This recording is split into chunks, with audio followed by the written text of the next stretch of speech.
तो हेलो दोस्तों, welcome back to in video. तो दोस्तों थोड़े दिन पहले 2-3 दिन पहले, जी हाँ 2 या 3 दिन पहले ही एक वीडियो हमने आप लोगों के लिए अपलोड की हुई थी इंडियन रेलवेज़ की कि यहाँ पर कांस्टेबल की वैकेंसी आउट की गई है। तो साथ ही साथ यहाँ पर कांस्टेबल की तो वैकेंसी थी ही, इसी के साथ सब इंस्पेक्टर की वैकेंसी भी साथ में ही निकाल दी गई थी। तो यानी कि आप लोगों की यहाँ पर कांस्टेबल में जो अप्लाई करना चाहते होंगे वो कांस्टेबल में जाएंगे, जो सब इंस्पेक्टर की वैकेंसी फिलअप करना चाहते होंगे, अपर लेवल की पोस्ट लेना चाहते होंगे, वर्दी में स्टार चाहते होंगे, उनके लिए यह वैकेंसीज़ आज हम आप लोगों के लिए लेकर आए हुए हैं। ठीक है, तो यह इंडियन रेलवेज़ के अंदर ही है नौकरी आप लोगों की, जिसमें सब इंस्पेक्टर की पद आप लोगों को यहाँ पर देखने को मिलेगा। तो इसके लिए क्या क्वालिफ़िकेशन एलिजिबिलिटीज़ चाहिए, क्योंकि अपर लेवल की पोस्ट है तो थोड़ा यहाँ पर जो वैकेंसीज़ वगैरह हैं वो भी कम हो सकती हैं और इसी के साथ जो क्वालिफ़िकेशन है वो बढ़ा दी जाएगी। तो पूरी इन्फॉर्मेशन आप लोगों को हमारी तरफ से दी जाएगी और ख़ासकर जैसे कि हमारा चैनल हिमाचल के युवाओं के लिए है तो वो सिंपली अप्लाई कर सकते हैं इसमें। ऐसा नहीं है कि वो अप्लाई नहीं कर पाएँगे, वो भी अप्लाई कर सकते हैं। तो चलिए फिर बिना बज़ ज़ाये किए हुए जो इन्फॉर्मेशन आई हुई है वो आप लोगों को बताते हैं। तो दोस्तों देख सकते हो यहाँ पर सब इंस्पेक्टर की रिक्रूटमेंट की नोटिफिकेशन आप सभी लोगों की मोबाइल स्क्रीन पर इस टाइम दिख रही होगी। बाकी यहाँ पर देख सकते हो कि सब इंस्पेक्टर किस तरह के होते हैं। यहाँ पर आपको इमेजेस दिख रही हैं कि इनका काम क्या-क्या होता है। जैसे किसी भी यात्री से कोई पूछताछ कर ली या फिर ट्रेन में जाकर किसी तरह का जो है वो चेकिंग कर ली, यह काम होते हैं सिंपली सब इंस्पेक्टर वगैरह के। वैसे तो कांस्टेबल के होते हैं बट कई जगह पर जैसे कि कोई सूचना आई होती है तो उस समय जो सब इंस्पेक्टर को भी फील्ड में उतरना पड़ता है।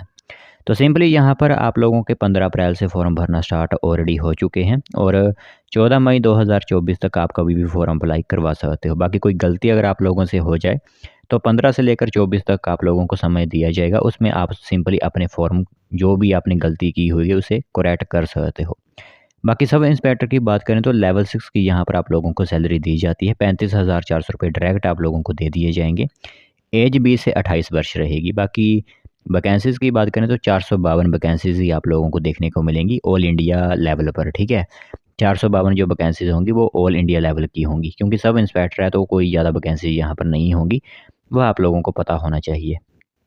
तो और इसी के साथ यहाँ पर एप्लीकेशन फ़ीस वगैरह भी आप लोगों को मैं बता दूँगा, 250 रुपये है वैसे तो। बाकी जो नेगेटिव मार्किंग है वो 1/3 ही है। जैसे आप लोगों की कांस्टेबल है वैसे सेम यहाँ पर भी 1/3 ही जो है वो आप लोगों की यहाँ पर भी नेगेटिव मार्किंग है। तो सबसे पहले जो जनरल कैटेगरी से बिलॉन्ग करते हैं उनके लिए जो एज है वो होगी 20 से 25 वर्ष। बाकियों के लिए जैसे कि SC/ST वालों को 5 साल की रिलैक्सेशन दी जाती है तो 28 वर्ष। OBC वालों को 3 वर्ष की जो है वो रिलैक्सेशन यहाँ पर दी जाती है। उसी हिसाब से आप सिंपली यहाँ पर अप्लाई करवा सकते हो। ठीक है, बाकी एजुकेशन क्वालिफ़िकेशन की अब बात करते हैं कि क्या एजुकेशन क्वालिफ़िकेशन है। तो सबसे पहले यहाँ पर तो आप लोगों को मैं बताता हूँ कि एजुकेशन क्वालिफ़िकेशन आप लोगों के लिए क्या रखी गई है। तो क्वालिफ़िकेशन आप लोगों की इस तरह रहेगी कि आप लोग सिंपली ग्रेजुएशन तो पास हुए होने चाहिए यहाँ पर।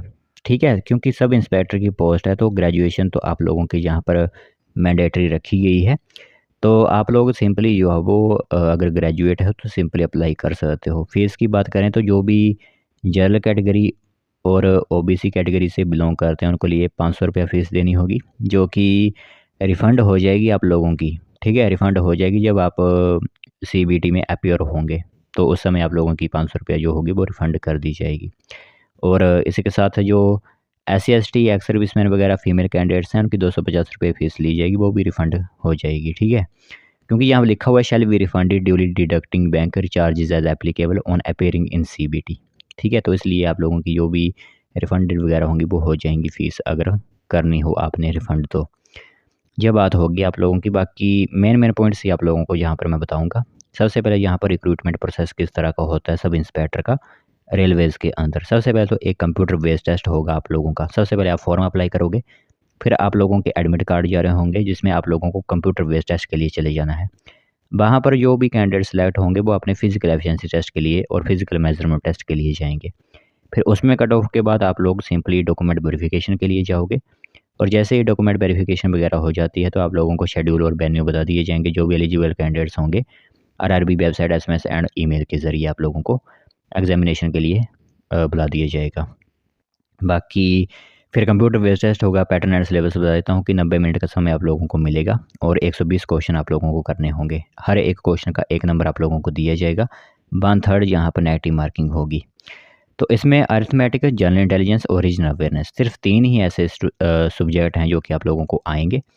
कांस्टेबल में भी सेम है, सब इंस्पेक्टर के लिए भी सेम है, बट सब इंस्पेक्टर के लिए क्या है कि जो लेवल है वो हाई हो जाएगा एज़ कम्पेयर टू कांस्टेबल के, ठीक है। बाकी सब्जेक्ट आपके 3 ही रहेंगे दोनों में।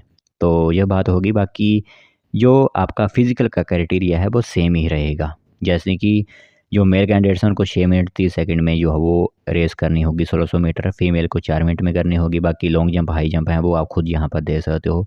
हाइट वगैरह का क्राइटेरिया यहाँ पर दिया गया है, इसे भी आप खुद देख सकते हो, क्योंकि ये सभी भी सेम ही होता है, बार-बार इसको बताने का मतलब नहीं बनता। तो यह एक इन्फॉर्मेशन आप लोगों के लिए। बाकी डॉक्यूमेंट वेरिफिकेशन वगैरह होगी यहाँ पर। तो जो भी आप अप्लाई करना चाहते हैं वो सिंपली अप्लाई कर सकते हैं। चंडीगढ़ ज़ोन के अंदर आप अप्लाई करवा सकते हो, या फिर जम्मू श्रीनगर के ज़ोन के अंदर भी आप अप्लाई करवा सकते हो, ठीक है। तो एप्लीकेशन फ़ीस वगैरह आप लोगों को यहाँ पर दे दी जाएगी।